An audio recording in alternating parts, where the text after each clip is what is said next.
വിശുദ്ധ പൗലോസ് അപ്പോസ്തലൻ തെസ്സലോനിക്കക്കാർക്ക് എഴുതിയ ലേഖനത്തിൽ നിന്ന് 5-ാം അധ്യായം 12 മുതൽ 18 വരെയുള്ള വാക്യങ്ങൾ. സഹോദരരെ, നിങ്ങളുടെ ഇടയിൽ അധ്വാനിക്കുകയും കർത്താവിൽ നിങ്ങളെ നയിക്കുകയും അനുശാസിക്കുകയും ചെയ്യുന്നവരെ അവരുടെ അധ്വാനം പരിഗണിച്ച് അത്യധികം സ്നേഹത്തോടെ ബഹുമാനിക്കണമെന്ന് ഞങ്ങൾ അഭ്യർത്ഥിക്കുന്നു. നിങ്ങൾ സമാധാനത്തിൽ കഴിയുവിൻ.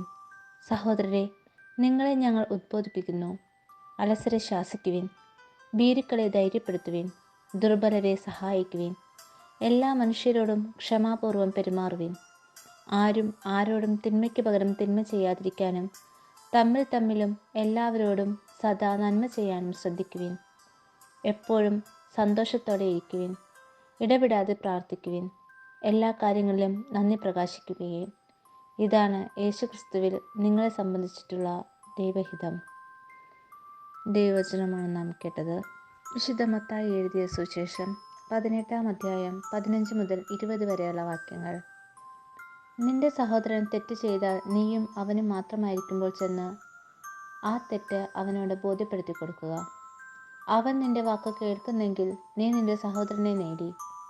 അവൻ നിന്നെ കേൾക്കുന്നില്ലെങ്കിൽ 2-3 സാക്ഷികൾ ഓരോ വാക്കും സ്ഥിരീകരിക്കുന്നതിന് വേണ്ടി 1-2 സാക്ഷികളെ കൂടി നിങ്ങളോടൊത്ത് കൊണ്ടുപോവുക.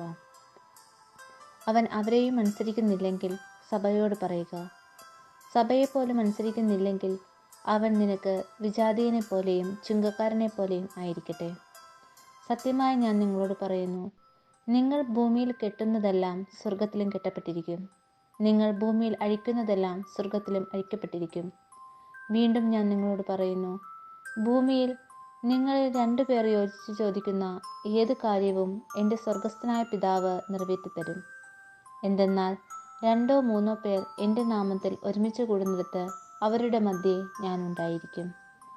ദൈവവചനമാണ് നാം കേട്ടത്.